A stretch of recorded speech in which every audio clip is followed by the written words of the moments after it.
Janagalam news కి స్వాగతం. మన గౌరవ గుత్తి ఇన్ఛార్జ్ శ్రీ గుమ్మనూరు నారాయణ గారు ప్రసంగిస్తారు.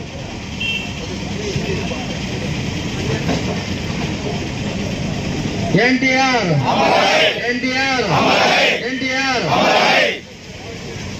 ఈరోజు మన బడుగు బలహీన వర్గాల ఆశాజ్యోతి అయినటువంటి మన స్వర్గీయ ఎన్టీ రామారావు గారి 29వ వర్ధంతికి ఈ కార్యక్రమానికి వచ్చేసిన మనకు తెలుగుదేశం కుటుంబ సభ్యులు అందరికీ మా గుమ్మనూరు ఫ్యామిలీ తరఫున ధన్యవాదాలు తెలియజేసుకుంటున్నా.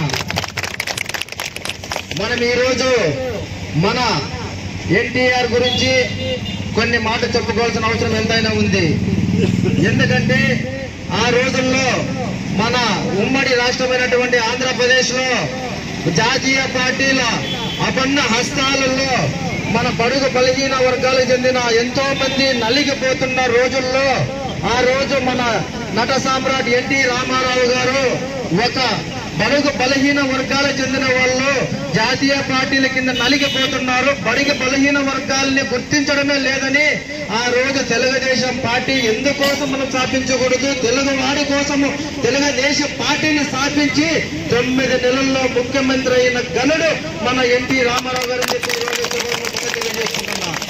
అంతేకాదు ఢిల్లీ నడిబొట్టులో కూడా తెలుగు వాడి వైపు చూసే విధంగా తెలుగు వాడి ఆత్మ గౌరవాన్ని నిలిపిన వ్యక్తి కూడా మన ఎన్టీ రామారావు గారు అని చెప్పి ఈ రోజు సభాముఖంగా తెలియజేసుకుంటున్నా.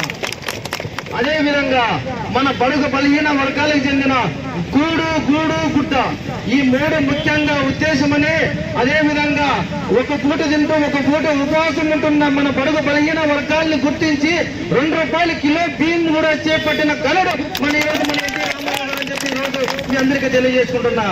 అదే విధంగా ఆనాడు 29 సంవత్సరాలు చనిపోయిన తర్వాత ఆ పార్టీని స్కంధాల పైన వేసుకుని ఈ రోజు వరకు మన తెలుగు వాడిని ఆత్మ గౌరవాన్ని కాపాడకంటూ వచ్చిన మన నారా చంద్రబాబు నాయుడు గారు కూడా మన తరపున కృతజ్ఞతలు తెలుపుకోవాలని చెప్పి ఈ రోజు మీకు అందరికీ తెలియజేసుకుంటున్నా.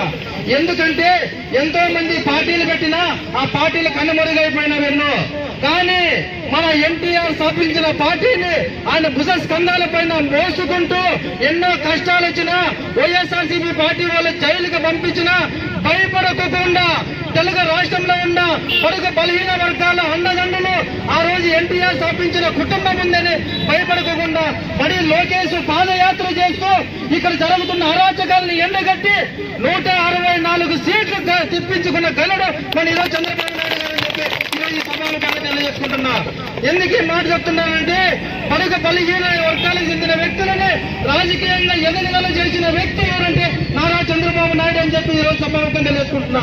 కొన్ని పార్టీల్లో డబ్బున్న వ్యక్తులు, బలమైన కమ్యూనిటీకి చెందిన వ్యక్తులు నాయకులు ఉన్నారు, కానీ తెలుగుదేశం పార్టీలో ఇప్పటికే గుర్తించాల్సిన ఎంతో మంది ఉన్నారు. ఎంఎస్ రాజు అయితేనేమంది, అదేవిధంగా గుమ్మనూరు జయరామన్ అయితేనేమంది, కొంతమంది రాజకీయంగా అంతగా బలహీన వర్గాలకు చెందిన వ్యక్తులు ఈ రోజు ఎమ్మెల్యేలు చేసిన ఘనుడు ఎవరంటే మన చంద్రబాబు నాయుడు అని చెప్పి ఈ రోజు సభాముఖంగా తెలియజేసుకుంటున్నా. ఎందుకు మాట చెప్తున్నానంటే వైఎస్ఆర్ పార్టీలో కూడా మనముగానే ఉన్నాం. ఆ రోజు ఉన్నా కానీ కులానికి పోటాకాలు ఇచ్చినారు, కానీ వాళ్ళ పెద్దలు మాత్రం రెడ్డి చేతుల్లోనే పెట్టుకునే ఘనుడు జగన్మోహన్ రెడ్డి. కాబట్టి ఈ రోజు కులాన్ని ఎస్సీ ఎస్టీ బీసీ వర్గాలను ఆయన ఒక భుజాన పైన వేసుకొని ఆ కులాలకు చెందిన నాయకుల్ని ఒక రాజకీయంగా ఎదుగుదల చేయాలనే ఉద్దేశంతో నారా చంద్రబాబు నాయుడు ఈ రోజు మన అందరి కోసం నిరంతరం 24 గంటలు కష్టపడుతూ రాష్ట్ర అభివృద్ధి కోసం ఈ రోజు పాల్పడుతున్న నారా చంద్రబాబు నాయుడు గారికి ధన్యవాదాలు తెలియజేసుకుంటూ, అదేవిధంగా మనం ఈ రోజు ఈ కార్యక్రమంలో పాల్గొన్న ప్రతి ఒక్కరికి మన కుటుంబ సభ్యులందరికీ ధన్యవాదాలు తెలియజేసుకుంటూ ముగించుకుంటున్నాం.